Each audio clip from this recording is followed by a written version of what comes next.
Hai teman-teman APBN, ambil positif, buang negatif. Nah, kali ini saya akan bertemu secara online dengan seorang financial consultant yang tinggal di Singapura bernama Ibu Christina. Dan kita akan berbincang-bincang mengenai asuransi di Singapura.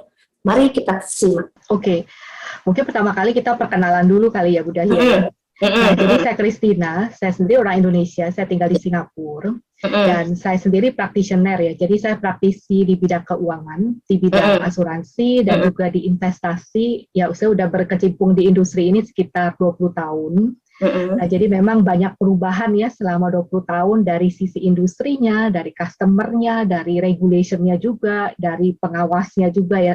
Kalau di Indonesia kan seperti OJK, kalau kita di sini kita sebutnya MAS, Monetary Authority of Singapore.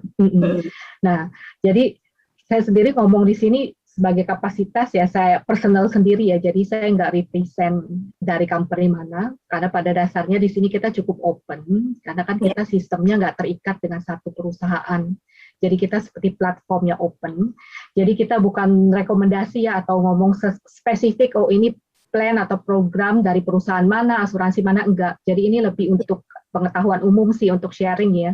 Iya, betul, nah, betul.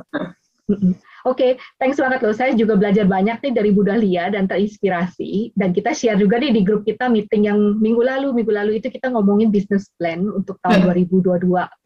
Nah, saya juga ngomong, wah luar biasa nih, saya sendiri di-approach sama orang Indonesia nih, agency, dan mereka sendiri ready ya untuk bawa agency itu ke digital advisory, kita sebutnya. Karena sekarang apalagi dengan adanya COVID, mau nggak mau ya, kita semua harus transform sebagai agent ya, kalau kita sendiri nggak berubah, apalagi kayak saya nih, udah 20 tahun.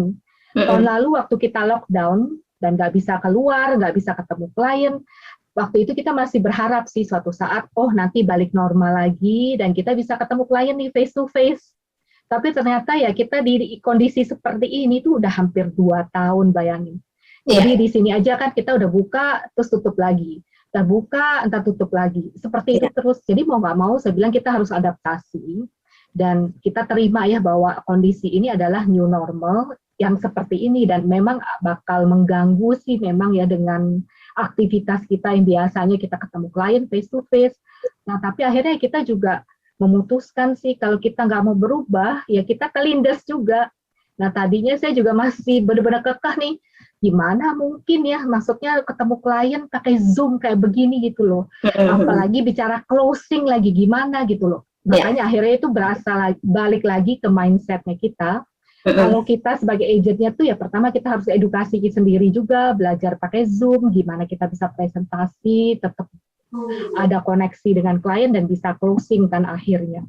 Ya akhirnya kita benar-benar mau secara agensi keseluruhan, kita juga mau kayak naik ya, level up, kita mau berubah nih jadi digital advisory yang seperti sekarang ini. Makanya saya sih salut banget ya dengan Bu Dahlia dan tim. Udah ada website, ada YouTube video, dan pasti butuh usaha sih memang ya. Dan kadang usaha itu kita udah konsisten dan kerja keras. Kadang hasilnya itu nggak kelihatan langsung dan cepet sih. Betul. Apapun fondasi yang Bu Dahlia dan tim udah bangun saat ini, itu tuh udah satu step, satu langkah lebih cepat dibanding yang agent-agent lain yang belum mau berubah nih, masih berusaha deny ya, live in denial sih, kayak kita berusaha kita tetap bisa ketemu klien face to face, padahal ya mau nggak mau kita harus embrace ya teknologi, kita harus welcome ya, inilah new normal yang kita harus belajar juga sih gimana adaptasi. Oke. Nah jadi mungkin kembali ke pertanyaannya Bu Dahlia tentang apakah asuransi itu wajib ya untuk kita yang di Singapura. Nah, jadi memang ada beberapa asuransi yang wajib untuk Singaporean, jadi untuk warga negara Singapura dan Singapura PR, jadi Singapura permanent resident. Jadi untuk orang yang sudah menetap tinggal di Singapura, yang harus itu adalah kita sebutnya asuransi kesehatan. Jadi kita ada skimnya, kita sebutnya Medishield Life. Ini adalah basic banget lah healthcare yang semua orang yang tinggal di Singapura yang tadi ya warga negara ataupun permanent resident pasti ada. Jadi kalau sampai amit-amit sih benar-benar kita butuh perawatan di rumah sakit, rawat inap, kita pasti diterima sih di rumah sakit pemerintah, itu udah pasti. Jadi yang di cover itu di rumah sakit pemerintah yang kamarnya paling rendah ya. Jadi kamarnya itu kita sebutnya tuh C-ward itu yang rame-rame sih, sekamar ber-6, dan nggak pakai AC, jadi kita pakai kipas angin, jadi kayak open hall seperti itu. Oh, oke. Nah, jadi itu basic healthcare yang semua orang yang di Singapura pasti punya. Nah, cuman kan ada orang kalau kita udah sakit, masa sih kita mau sharing nih sama banyak orang lagi gitu loh. Banyak yang ngeluh juga kan, kita sakitnya A, gara-gara kita sharing kabar sama yang lain, kena juga virusnya ketepak gitu, nular, kena lagi sakit B, makin komplikasi. Jadi ketika kita mau upgrade, nah kita boleh sih upgrade, dan hospitalnya itu kita bisa pilih ya, kita mau private hospital, atau kita mau yang kamarnya juga bisa upgrade, yang sekamar sendiri itu juga bisa. Nah, terus preminya itu dari mana? Di sini tuh kita ada uang kayak hari pensiun kita ya, kita sebutnya CPF, Central Provident Fund. Jadi semua orang yang kerja di Singapura kan dapat gaji rutin. Nah, gaji rutinnya itu akan dipotong setiap bulan, wajib ya. Dan itu akan masuk ke uang pensiun kita tadi yang CPF. Nah, salah satu dari CPF itu ada satu account namanya MediSave. Nah, uang MediSave ini kita bisa pakai sih untuk bayarin premi asuransi kesehatan ini. Sebagian ya. Nah, jadi ini kita bicara national system, bahwa semua orang itu pasti punya asuransi kesehatan. Dan preminya itu kita akan ngikutin umur. Jadi bukan kayak orang kan mikir, oh saya masuk waktu masih muda deh biar preminya murah. Yang di sini tuh asuransi kesehatan nggak begitu. Jadi preminya akan naik terus sesuai umur kita. Jadi waktu masih muda ya umurnya masih muda ya otomatis preminya lebih rendah, tapi kalau umur kita makin naik, apalagi udah umur 60, 65, 70, nah itu mesti siap-siap sih, karena di Singapura ini kan boleh dibilang negaranya maju, dan aging population, sebenarnya ini masalah juga, aging population itu ya makin lama orang hidupnya makin panjang, dan makin banyak populasinya di satu negara. Jadi salah satu program pensiun, gimana perencanaan kita bisa menikmati hari tua, itu salah satunya harus mampu untuk bayar asuransi kesehatan. Itu kita udah masukin ke bagian dari planning ya, karena banyak yang ngeluh kan, ini premi harus bayar terus. Sampai 65 kita udah nggak kerja lagi, nggak ada income kan. Terus ini premi udah bayar dari mana nih asuransi kesehatan gitu. Nah itu kita siapkan dari sekarang, gimana caranya ya kamu nabung nih, supaya pas umur 65, 70, kita tetap mampu bisa terusin asuransi kesehatan ini dan tetap bisa bayar preminya. Karena asuransi kesehatan itu boleh kita bilang kayak fondasi ya, compulsory, must gitu, harus punya. Kalau nggak ada itu ya berat sih. Nah itu yang pertama.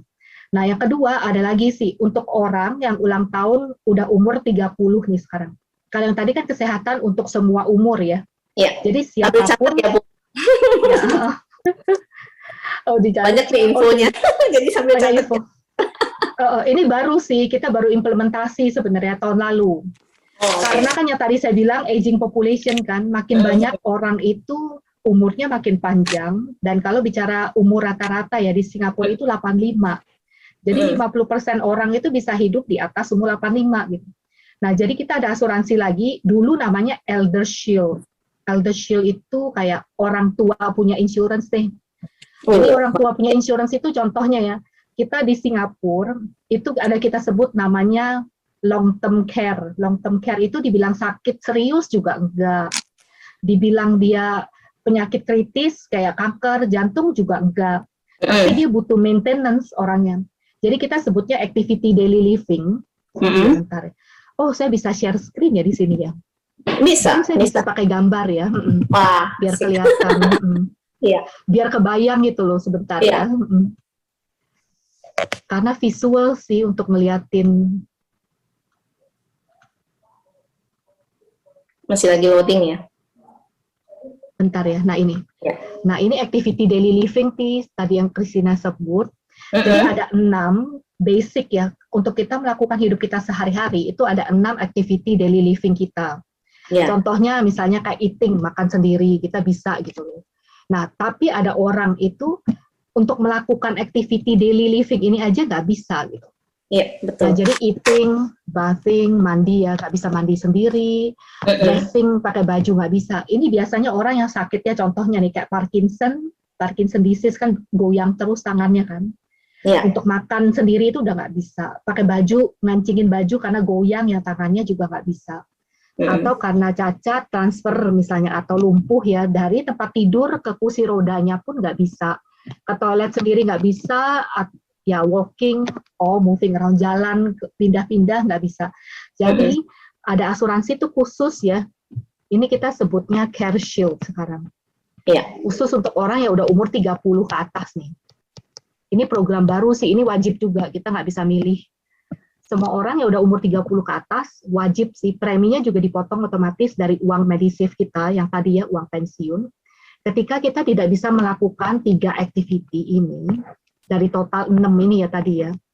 Nah, nanti dari government tuh kita dikasih uang, $600 setiap bulan, ya forever, selama kita nggak bisa melakukan aktivitas ini. Jadi ini biasanya sih kita sebutnya kan elder ya, kayak old age disability. Orang tua punya penyakit, tapi ya sekarang karena mungkin hidupnya stres, mungkin dari gaya hidup, makanan, banyak orang tuh ya mulai klaim seperti ini tuh makin banyak dan umurnya mulai makin muda sih, dari 40-an ke atas. Padahal dulu kita pikir asuransi seperti ini tuh baru berguna kalau kita udah umur 60-an gitu. Iya, benar. Nah, kita salah juga. Nah, ini asuransi yang wajib ya. Nah, terus ada jadi kesehatan yang tadi, kalau kesehatan tuh harus rawat inap. Terus yang kedua ini ya long term care kita sebutnya, untuk maintenance. Jadi kita butuh nanny ya, kayak kita butuh asisten lah untuk merawat kita khusus gitu. Wah, bagus banget ya. Pemerintahnya udah mikirin sampai banyak hal yang sudah ini ya, perbedaannya ya negara maju sama negara berkembang. Banyak sih di sini. Saya belum cerita, mungkin ada satu lagi namanya Dependent Protection Scheme. Cuman ini nggak dibilang wajib ya, tapi kita kalau nggak sadar itu kita pasti punya aja, karena otomatis juga preminya dipotong. Jadi sejak kita umur 21 tahun, jadi dianggap kita udah memasuki usia dewasa dan mulai punya earning potential ya, kita dikasih Dependent Protection Scheme. Namanya aja sih Dependent Protection Scheme, tapi sebenarnya dia kayak insurance life untuk cover meninggal sama cacat tetap. Itu coverage-nya 70.000. Dan cover kita sampai umur 65, sekarang diperpanjang ya, sampai cover umur 70. Berarti itu baru ya, untuk yang kalau misalnya kerja kantoran kan dari gajinya bisa langsung ini ya, dari pemerintah lah, government bisa ini sama si ini kan kantor. Kalau misalnya yang di kantin jual makanan gitu, pengusaha-pengusaha yang kebanyakan yang dijual makanan ya mereka bayar sendiri kan biasanya, atau di-cut-nya kayak gimana tuh Bu? Tergantung sih. Untuk semua karyawan misalnya di Singapura ya, perusahaannya itu wajib untuk bayarin uang pensiun itu CPF. Kalau yang uang pensiun itu wajib. Jual food stall gitu itu kan mereka owner sendiri kan, jadi gimana tuh ininya dari pemerintah supaya mereka bisa, yang umur 21 akan kena yang ini umur 30, terus kan ada masing-masing ada potongan-potongannya kan tiap bulan. Nah itu mereka bayar sendiri atau gimana nih sistemnya Bu? Oh mungkin itu kategori self-employed ya artinya. Jadi kan kategori kita di sini ada employee itu yang terima regular income ya, rutin. Kayak yang punya bisnis sendiri deh, kayak shop owner, yang punya food court, itu kita sebutnya self-employed. Termasuk sih untuk kita kayak practitioner ya, untuk financial planner di sini kita dianggap kategorinya tuh self-employed karena kan kita full dari commission. Nah self-employed itu kita tetap wajib ya harus setor uang Medisave itu dari total income, nanti dihitung, ditagih kita harus setor, itu wajib sih. Jadi seolah-olah income kita itu selain kita bayar pajak kan untuk penghasilan income tax, kita harus bayar ke uang pensiun kita itu tadi Medisave. Iya. Dan bagusnya sih uang pensiun itu kan ngurangin pajak sih di Singapura. Jadi apapun yang kita setor ke uang pensiun kita itu tidak dikenakan income tax. Bagus sekali. Iya, saya masih akuin sih luar biasa, memang diurusin lah seenggaknya. Cuman dari rakyatnya sendiri ya, biar gimana pun mereka udah punya basic coverage ya. Iya, benar. Oke. Ya, terjawab semua sih dari list pertanyaan. Justru mau nanya yang lebih lanjut kali dari yang sini. Karena Bu Christina memberi jawabannya udah ini sekali Bu. Oh langsung ya lengkap. Dari listnya itu malah terlalu terlalu cetek sekali pertanyaannya ya, bayar per bulan atau per tahun gitu. Justru mungkin nanyanya harus yang lebih ke arah ini ya, yang seperti kemarin Ibu jelasin kan. Jadi kalau ini kan dari pemerintah, sudah basic. Nah, terus kan ada Prudential di sana, ada Allianz, ada Manulife. Itu sebagai agent gimana nih nawarin ke mereka? Nah, Ibu kan sempat ceritain, oh karena dari ini kan dari apa tadi Medisave yang saya catat-catat, terus ada CPF itu. Nah, terus dari uang Medisave itu bisa nanti mereka upgrade ke asuransi-asuransi yang dari ini ya, yang nggak dari pemerintah ya. Betul, Bener? betul. Seingatku gitu dijelasin. Boleh dijelaskan ulang lagi, Bu? Bisa.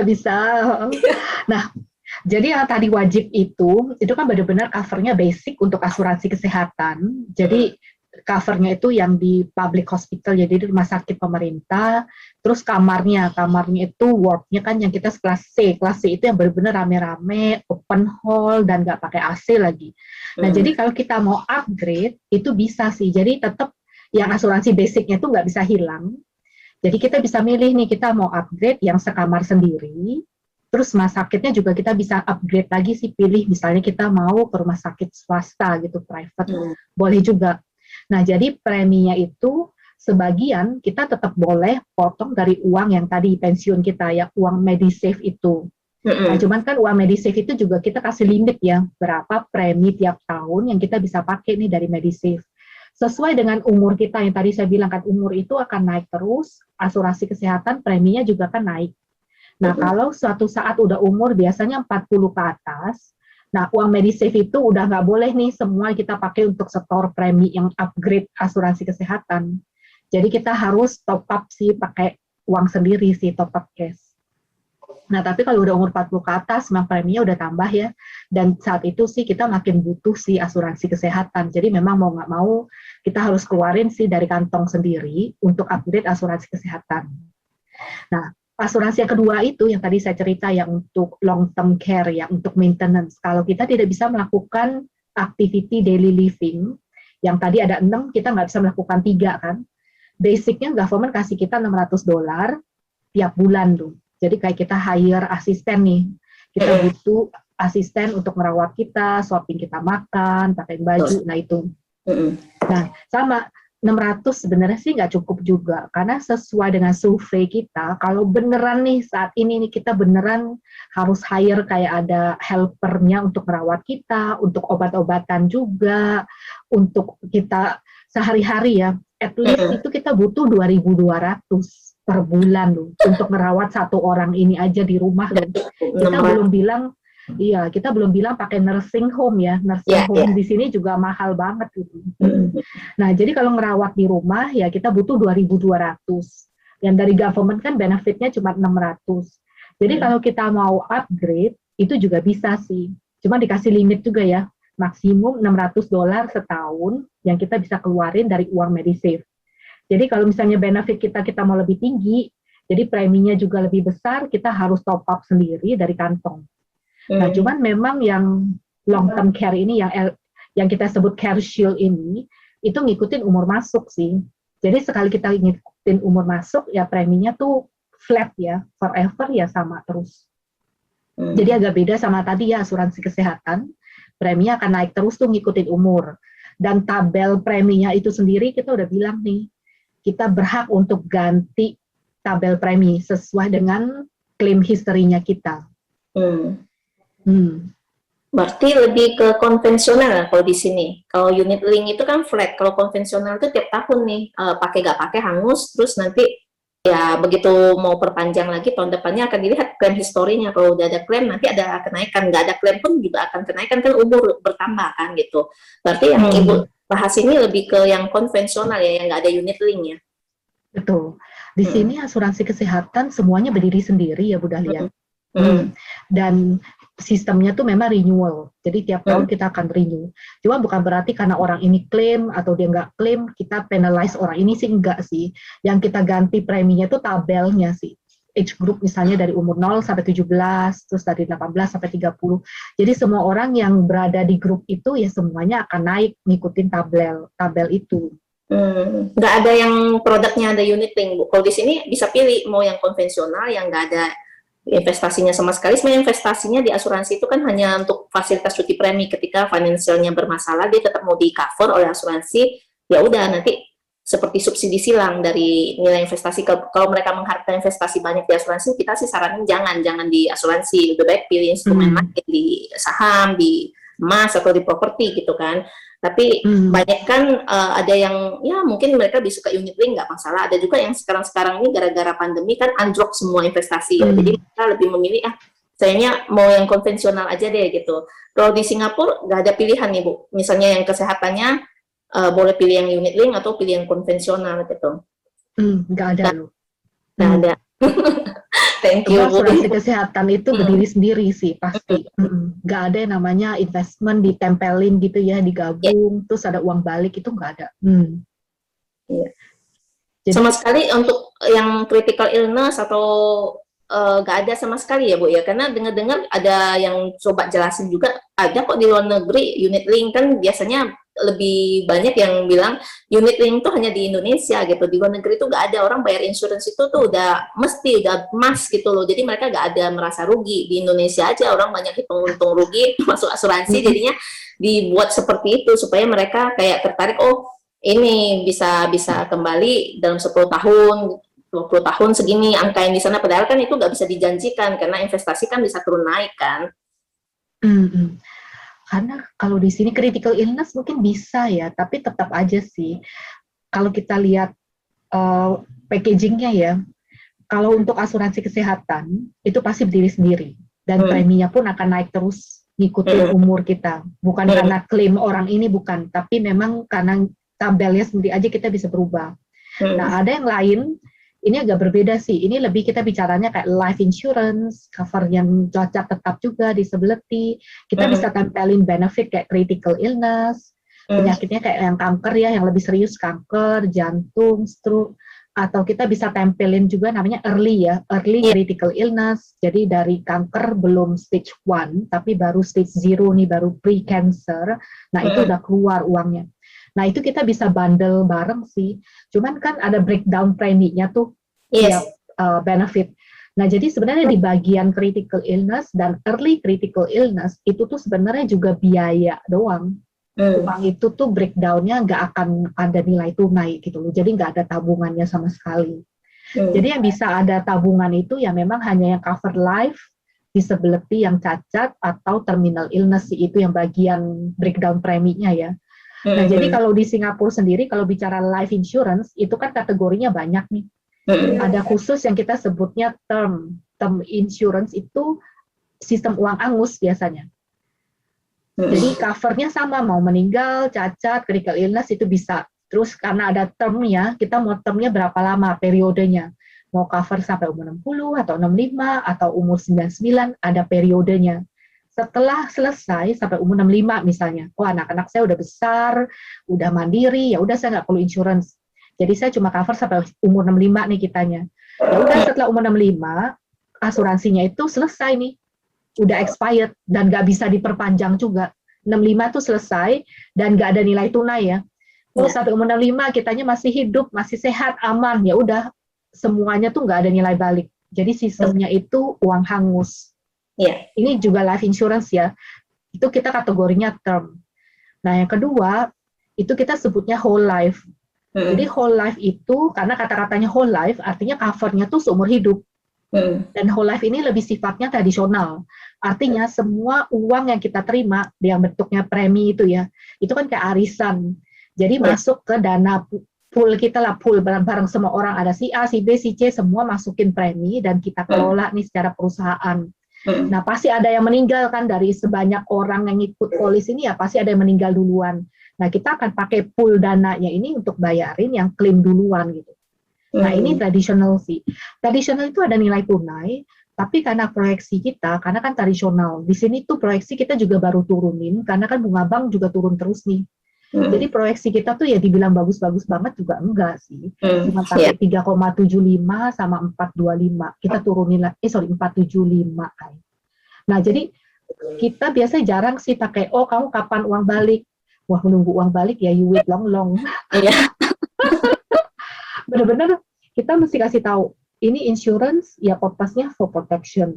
Yes. Jadi kalau dia mau beneran untuk investment, yang kayak tadi di Indonesia kan memang mungkin banyak yang orang pengen bisa nabung, bisa dapat uang baliknya, terus dapat proteksi. Ya bisa sih kita pakai unit link, ada di sini. Kita sebutnya ILP ya, investment link plan. Nah, sama sih kita pakai investment link plan. Jadi di saat yang sama kita invest, ada uang asuransinya itu kan tiap bulan akan dipotong dari nilai investmentnya kita.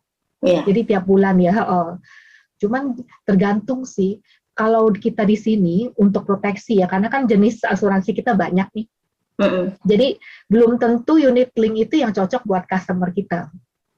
Kalau kita lihat ya, karena dengan premi segini, misalnya kalau dia fokus untuk protection, mendingan saya pakai yang asuransi jenis nomor 1, term insurance uang angus.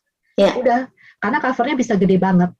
Terus nanti kita combine sama unit trust kan, dana reksa, bisa juga gitu loh. Jadi kita bisa pisahin. Jadi nggak harus digabung dalam satu plan unit link. Cuma kalau orangnya misalnya cinta banget lah, karena dia ngerti, pokoknya dia mau ada uang balik. Tapi sama si unit link kita di sini, return-nya itu kalau lihat ilustrasi, sebenarnya dibilang menarik banget juga nggak terlalu ya Bu Dahlia, karena kita pakai 4% dan 8%. Walaupun actual return nih, misalnya kita bilang ya, tadi Bu Dahlia sempat ngomong kan, gara-gara COVID, semua performance investment kan jeblok. Ya, tahun lalu doang. Jadi semua investment kita tuh jeleknya cuma sekitar 1 bulan, 2 bulan doang di tahun 2020. Kalau orang-orang itu tahan ya tahun 2020 Maret waktu jeblok-jebloknya, belum endungnya, semua orang bilang, wah ini bakalan parah banget, nggak tahu kapan recover, negara semua pada lockdown, ekonomi strukturnya pada rontok. Nah, kalau kita panik saat itu dan kita jual ya benar-benar kita rugi sih, kita realize loss-nya kita. Tapi kalau kita bisa tahan deh pokoknya ini holdingnya, yang paling penting tuh holding power sih. Walaupun lagi jelek-jeleknya kita jangan jual, karena ternyata dia bounce back dan ternyata kan cepat banget kita bilangnya V-shape recovery. V itu ya sekali dia kena titik bawah, dia mental naik ke atas ya sampai sekarang. Jadi kita bisa bilang kayak market kalau kita investnya di Amerika, perusahaan kayak Microsoft, Amazon, Google, Apple, ya saat ini tuh mereka hampir dibilang kayak all time high, lagi tinggi-tingginya. Benar. Jadi semua itu kalau bicara investment, kalau apalagi mulainya sebelum tahun lalu, 2-3 tahun lalu, atau mulainya tahun lalu deh gitu. Sekarang semuanya ya pada senang sih, karena investmentnya itu returnnya sekarang lagi bagus-bagusnya memang. Jadi ya di sini sih variasi cara kita packaging untuk line kita itu banyak. Jadi bukan berarti kita pasti pakai unit link. Kenapa kita nggak pakai unit link? Karena untuk pakai unit link sendiri, disclosure ya, yang kita harus jelasin ke klien itu sebenarnya banyak banget sih di sini. Dan ngejelasinnya itu kita butuh usaha berat, belum tentu kliennya ngerti sebenarnya. Nah, jadi kita sebagai advisor-nya ya, sebagai planner-nya, kadang supaya lebih gampang nih, mendingan kita pisahin jadinya. Ini investment, ya memang investment tujuannya untuk make money gitu loh, untuk lihat profitnya dan dia bisa ambil kan. Ini fokusnya untuk protection gitu. Jadi sengaja malah kadang kita pisahin. Tapi kalau tetap orangnya mau di-combine, dia mau unit link ya tetap bisa. Cuman yang tadi saya bilang ya, disclosure-nya kita itu apa aja yang kita mesti jelasin ke customer, itu banyak banget kalau untuk unit link di sini. Karena sempat unit link itu bermasalah juga kan di sini. Kayaknya waktu tahun 2002 ya, waktu saya sejak datang ke Singapura. Jadi unit link itu sebenarnya saya bilang nggak ada yang salah dengan produknya. Unit link tetap produk yang bagus dan banyak orang yang suka, ada yang cocok juga. Selama orangnya ngerti sih cara kerjanya tuh seperti apa. Itu nomor satu. Terus yang kedua, banyak orang kan kadang mengkritik kan unit link-nya sendiri kan. Karena ya mungkin mereka nggak ngerti cara kerjanya kan. Memang ini link ke investasi yang dimana nilainya bisa naik turun. Nah kalau udah bicara naik turun ya memang short term, tapi kalau kita udah bicara investment 5 tahun, 10 tahun, trennya kan nanti walaupun dia turun, nanti dia akan naik lagi gitu loh trennya. Cuma memang kita harus fokus invest di industri, tetap ya kita cari company yang bagus, yang kita bicaranya fundamental sih, secara fundamental company-nya itu bagus dan kuat dan memang produknya itu dipakai banyak orang. Jadi tanpa perusahaan ini tuh hidup kita seolah-olah susah aja nanti. Oh, Thank you. oke. Saya mau bikin satu sesi lagi, boleh ya Bu? Nanti kita janjian Boleh. waktu lagi yang khusus bahas agent aja ya. Betul. Nah, pertanyaannya kira-kira apa ya? Karena bisa jadi unit link yang di Indo sama Singapura sekarang juga udah berubah sih, Bu Dahlia. Kita agak berbeda sekarang. Tapi memang kayaknya ya orang itu di Indonesia apalagi nih, kan banyak yang komplain gara-gara unit link. Sebenarnya nggak ada yang salah dengan produknya, tapi mungkin edukasinya sih aku bilang.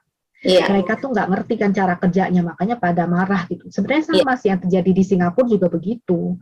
Banyak orang nggak ngerti. Jadi kan unit link itu biaya asuransinya kan akan naik terus ngikutin umur kan. Nah, itu yang orang nggak ngeh nih, ketika dia udah, waktu dia mulai masih muda sih sebenarnya nggak apa-apa ya. Tapi kalau dia udah umur, misalnya nih, kita unit link di Singapura ya, kalau orangnya udah umur 40, baru mau start unit link, biasanya kita nggak akan rekomen sih, Bu Dahlia. Karena waktu dia masuk pun dia udah agak berumur. Nanti sampai di umur 55, nah udah kelihatan tuh, pas di umur 55, premi sama biaya asuransi itu kayaknya udah sama tuh. Jadi udah nggak ada investasi itu.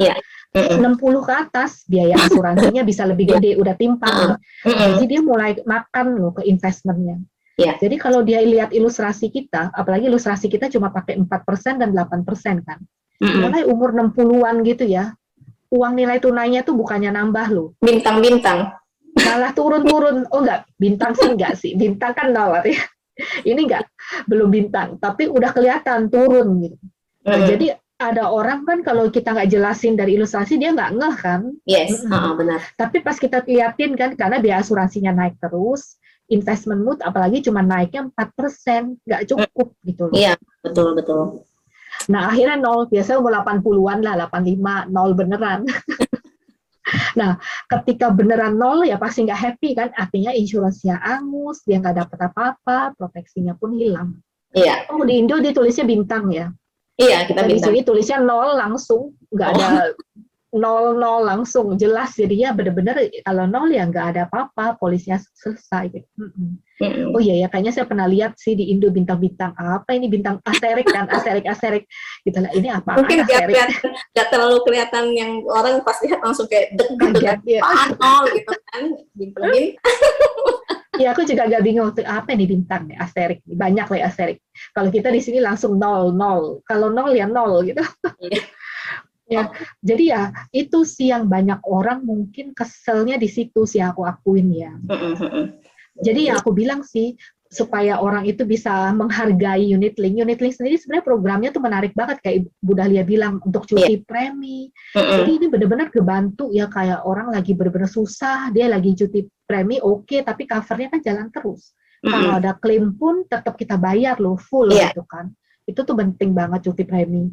Cuman ya dia mesti ngerti aja sih cara kerjanya gimana. Ketika cuti premi, tetap ya premi nggak bayar nggak apa-apa, tapi biaya asuransi kan tetap jalan terus sebenarnya. Betul. Jadi artinya jangan cuti kelamaan lah intinya juga. Thank you ya Bu, waktunya ya Bu. Thank you ya Bu Dahlia. Nanti kita lanjut lagi yang khusus sesi agent ya. Oke. Yuk Bu, selamat sore. Selamat sore. Nah teman-teman, demikianlah penjelasan mengenai asuransi di Singapura oleh Bu Christina. Semoga bermanfaat ya. Terima kasih.